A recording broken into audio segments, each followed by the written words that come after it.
നമസ്കാരം. നമസ്കാരം സാർ.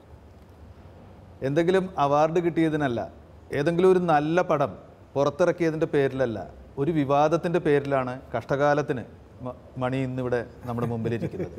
പക്ഷേ സ്വർണ്ണ വിവാദം കഴിഞ്ഞു. സ്വർണ്ണ വിവാദത്തിൽ നിന്ന് ഊതിക്കാച്ചിയ സ്വർണം പോലെ മണി പുറത്തു വന്നിരിക്കുന്നു. അതിനാദ്യം തന്നെ അഭിനന്ദനങ്ങൾ. സാർ, എന്താണ് ഈ സ്വർണ്ണ വിവാദം? എന്താണ് ഉണ്ടായത് സത്യത്തിൽ? സ്വർണത്തെക്കുറിച്ച് പറയുമ്പോൾ ചില ആൾക്കാർ പറയും ഇവന് സ്വർണം ഇടാനുള്ള യോഗ്യത ഉണ്ടോ എന്ന് ചോദിക്കുന്ന ഒരു വിഭാഗം ആൾക്കാരുണ്ടായിരിക്കും. കാരണം നമ്മൾ ആദ്യമൊക്കെ അങ്ങനെയാണല്ലോ വളർന്ന് വന്നൊരു രീതി. എന്നാൽ പോലും എന്താ പറയുക, ഒരു പൊട്ട് സ്വർണ്ണം ഇടാൻ ആഗ്രഹിച്ചൊരു കാലഘട്ടമുണ്ട്. അന്ന് കൊച്ചിൻ കലാഭവനിൽ ഞാൻ മിമിക്രി കളിക്കുമ്പോൾ ആദ്യമായിട്ട് ഖത്തറിലൊരു ഷോയ്ക്ക് പോകുമ്പോഴാണ് എല്ലാ മിമിക്രി ആർട്ടിസ്റ്റുകളുടെ കഴുത്തിലും ജുബ്ബ ഇടുമ്പോൾ സ്വർണം കിടക്കാറുണ്ട്. എൻ്റെ കഴുത്ത് മാത്രമാണ്, ആ കറുത്ത കഴുത്ത് മാത്രമാണ് സ്വർണ്ണമില്ലാതെ സ്റ്റേജിൽ നിൽക്കുന്നത്. അതായത് നമുക്കൊരു പഞ്ചവായത്തിനാണെങ്കിൽ പോലും കഴുത്തിലൊരു മാല കിടക്കുമ്പോൾ അതൊരു അഴകാണ്. ചെണ്ട കൊട്ടുന്ന ആളാണെങ്കിലും ആ മാല കിടന്ന് ഇങ്ങനെ ഒരു ആനയുടെ കഴുത്തിലാണെങ്കിലും ഒരു ഇരുമ്പിൻ്റെ ചങ്ങല ഇടാണെങ്കിൽ പോലും അതിങ്ങനെ നടന്നു വരുമ്പോൾ അതിങ്ങനെ ആടി ആടി തെച്ചിക്കോട് രാമേന്ദ്രൻ എന്നൊക്കെ പറഞ്ഞ മാതിരി ആടി വരുമ്പോൾ അത് കാണാൻ ഒരു അഴകാണ്. എനിക്കും അന്ന് ആഗ്രഹം ഉണ്ടായിരുന്നു. പക്ഷേ എൻ്റെ കയ്യിൽ അതിനുള്ള സാമ്പത്തിക ശേഷിയൊന്നും ഇല്ലാത്തതുകൊണ്ട് ആദ്യമായിട്ട് എനിക്ക് ഖത്തറിലെ പ്രവാസി മലയാളികളെ ഗിഫ്റ്റായിട്ട് കിട്ടിയതാണ് ഒരു മുക്കാപവൻ്റെ ഒരു മാല. അത് അവിടെ ചെന്നപ്പോഴാണ്. എത്ര കൊല്ലം മുമ്പായിരുന്നു അത്? അത് ചുരുങ്ങിയത് എങ്ങനെ പോയാലും ഒരു 20-25 വർഷം മേലെ ഉണ്ടാവും. അന്നാണോ ആദ്യമായിട്ട് സ്വർണ്ണമാല ഇടുന്നത്? അതെ, ആ സ്വർണ്ണമാല ഇട്ട് ഞാൻ എൻ്റെ വീട്ടിൽ വന്ന്, ഞാനിപ്പോൾ ഓർക്കുന്നുണ്ട്, ഗൾഫിലൊരു പഴയ പുള്ളി കുത്തായിട്ടുള്ള മുണ്ടുകളൊക്കെ ഉണ്ട് പണ്ട്, ഓർക്കണ്ട? ഒരു മഞ്ഞ കളർ ചോപ്പ കളർ. അന്ന് ആ മുണ്ട് എൻ്റെ മൂലയിൽ ഞാൻ മാത്രമേ എടുത്തിട്ടുള്ളൂ.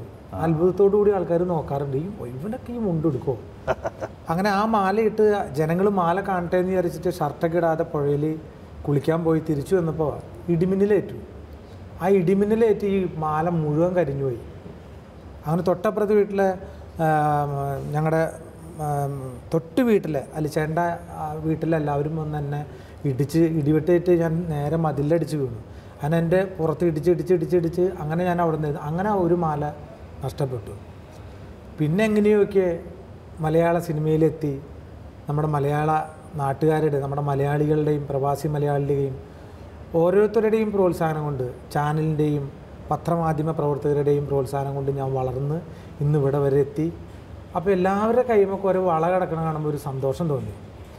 സ്റ്റേജിലൊക്കെ പാട്ട് പാടുമ്പോൾ കയ്യിലിങ്ങനെ വള കിടക്കുന്ന കാണുമ്പോൾ ഭയങ്കര ഒരു രസം. ലാലേട്ടൻ്റെ ഒരു വളയിട്ട് ഒരു 6-ാം നമ്പറിലൊരു വളയിട്ട് വരുന്ന, അല്ലെങ്കിൽ അത് കാണുമ്പോൾ ഒരു ഉത്സാഹം. വലിയേട്ടനിൽ അല്ലെങ്കിൽ മമ്മൂക്ക ഒരു വളയിട്ട് വരുന്ന കാണുമ്പോൾ ഒരു ആവേശം, എന്തൊരു പൗരുഷം പോലെ തോന്നുകയാണ്. അതൊക്കെ കണ്ടിട്ടാവാം ഈ ചാലക്കുടിക്കാരനൊരു വളയിടണമെന്നൊരു ആഗ്രഹം. അത് എന്നാണ് തോന്നിയത്? എത്ര കാലമായി ഇത് വാങ്ങിയിട്ട്? ഇതിപ്പോൾ ഒരു 9 വർഷത്തോളമായി. ആ 9 വർഷക്കാലം ഈ വള എൻ്റെ ഒരു വീട്ടിലെ അംഗം പോലെ എൻ്റെ കൂടെ ഉണ്ട്.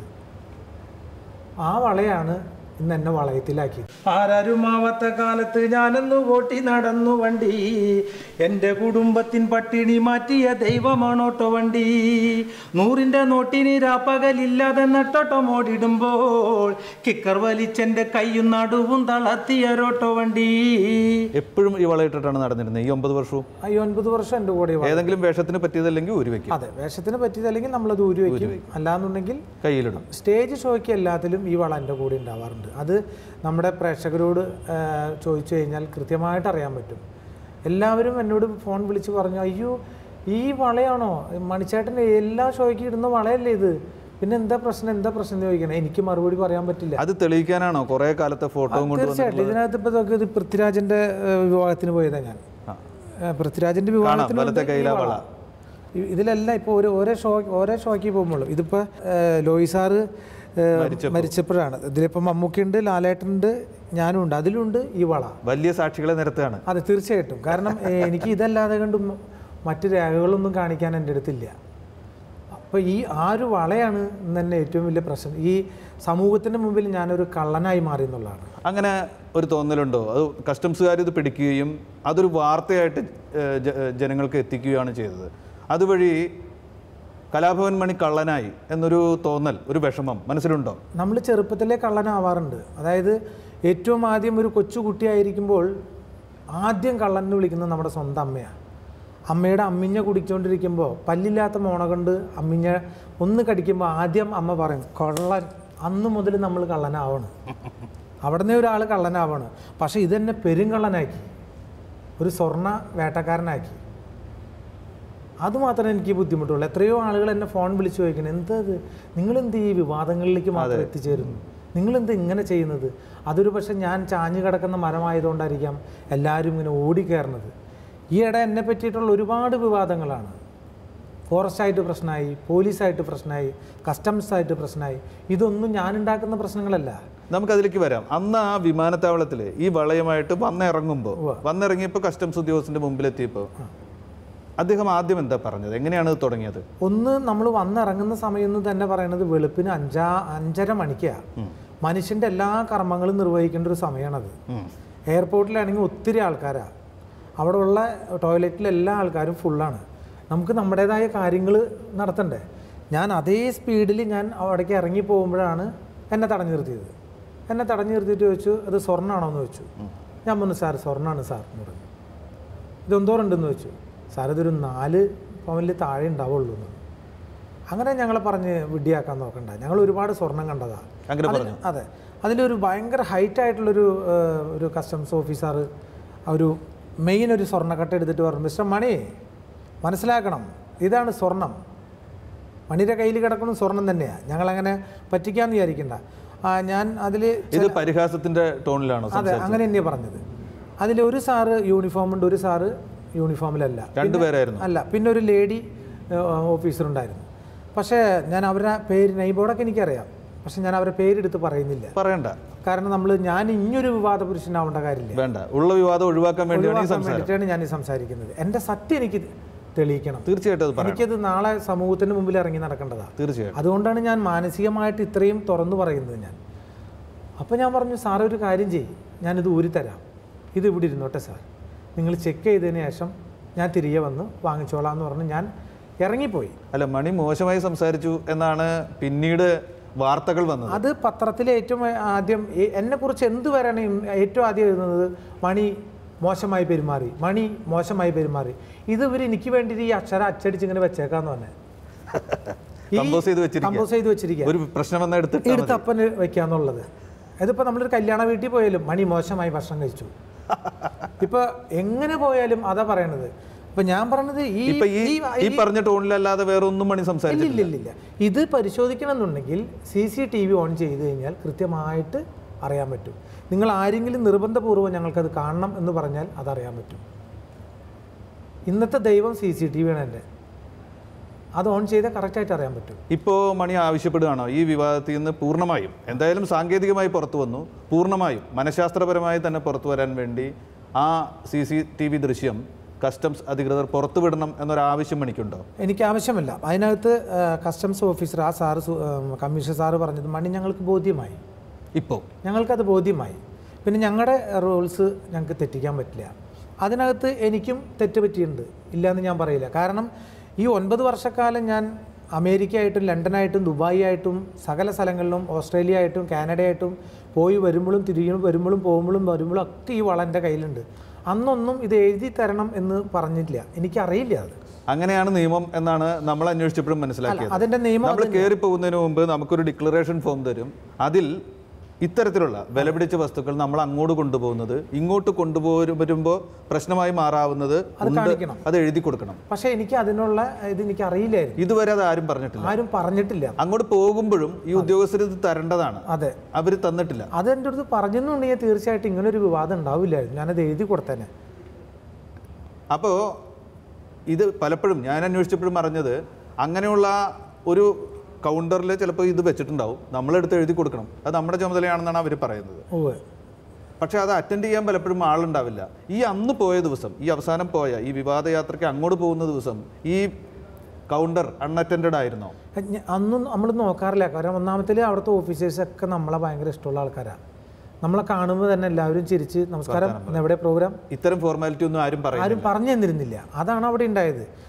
എന്നോട് അവിടെ ആർക്കും ശത്രുതയായിട്ട് എനിക്ക് തോന്നുന്നില്ല. കാരണം ഒരുവിധപ്പെട്ട എല്ലാ ഓഫീസർമാരായിട്ട് നല്ല കണക്ഷനാണ്. പക്ഷെ അതിനകത്ത് ഏതോ ഒരാളാണ് എന്നെ ചതിച്ചത്.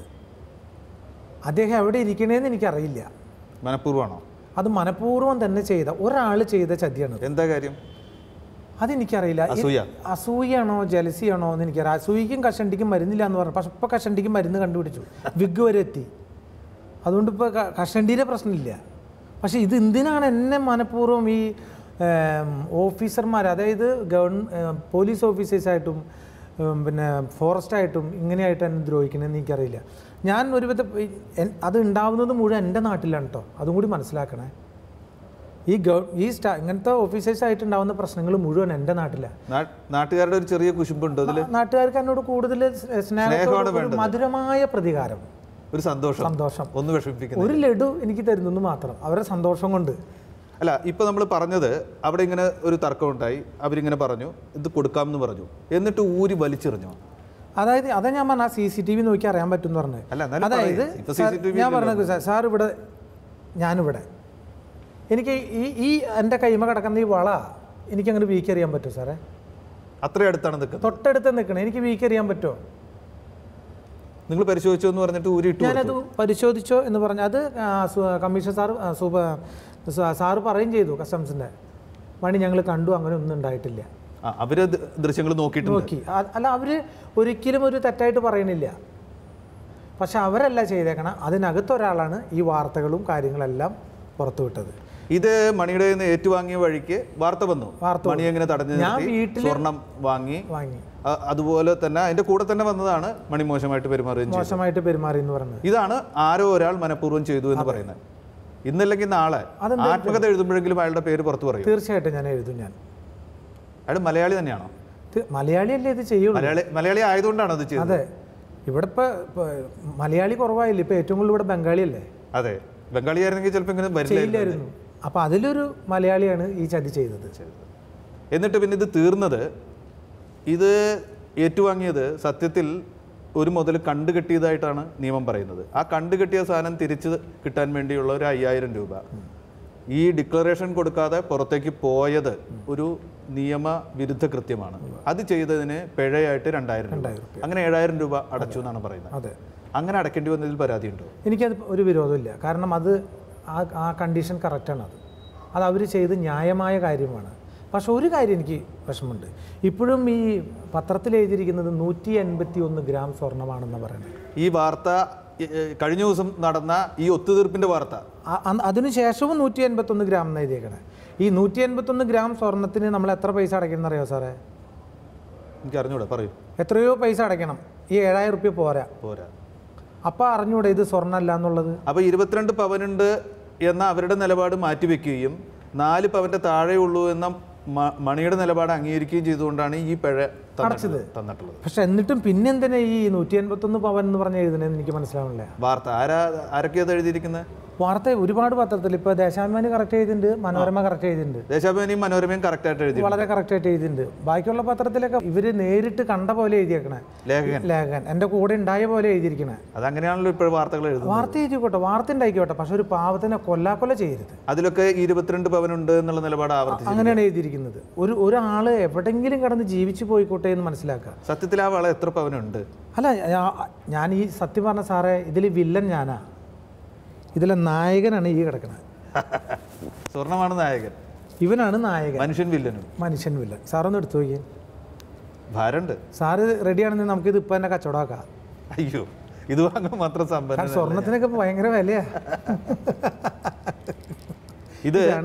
ഇതൊരു ഇരുമ്പ് വളയമ്മ, സാധാരണ സ്റ്റീൽ വളയമ്മ സ്വർണം പൊതിഞ്ഞതാണെന്നാണ് മണിയുടെ വാദമായിരുന്നത്. അത് മുറിച്ചു നോക്കാൻ വേണ്ടി തട്ടാനയും കൊണ്ടാണ് കഴിഞ്ഞ ദിവസം ഹിയറിംഗിന് പോയത്. മുറിച്ചു നോക്കാൻ എന്തുകൊണ്ട് കസ്റ്റംസുകാർ തയ്യാറായില്ല? മുറിച്ചു നോക്കണ്ട, ഞങ്ങൾക്കത് ബോധ്യമായി എന്നാണ് അവർ പറഞ്ഞത്. ഇതിനകത്ത് സാറേ ഇത് വളരെ ഇതുണ്ട്, ഈ ഒരു വിളക്ക് ഇതാണ് അതിലേക്ക് കോട്ട് ചെയ്തിരിക്കുന്നത്. അപ്പോൾ ഇത് അറിയണമെന്നുണ്ടെങ്കിൽ ഇനിയിപ്പോൾ സാറിന് ഇത് പൊളിക്കണമെന്നുണ്ടെങ്കിൽ ഞാനിപ്പോൾ പൊളിക്കാം. ആ പയ്യൻ എൻ്റെ കൂടെ വന്നിട്ടുണ്ട്. അത് വേണ്ട. ഇനി ഇത് 9 കൊല്ലമായിട്ട് മോഹിച്ച് കയ്യിലിട്ട് കൊണ്ട് നടക്കുന്ന സാധനമല്ലേ. ഇനി ഇത് വേണമെങ്കിൽ അത് ഇരുമ്പാണോ എന്ന് അറിയണമെന്നുണ്ടെങ്കിൽ നമുക്ക് കുറച്ച് കഴിയുമ്പോൾ ഇതൊരു എന്താ പറയുക, ശാസ്ത്രീയമായിട്ട് നമുക്കൊന്ന് ടെസ്റ്റിംഗ് നടത്താം.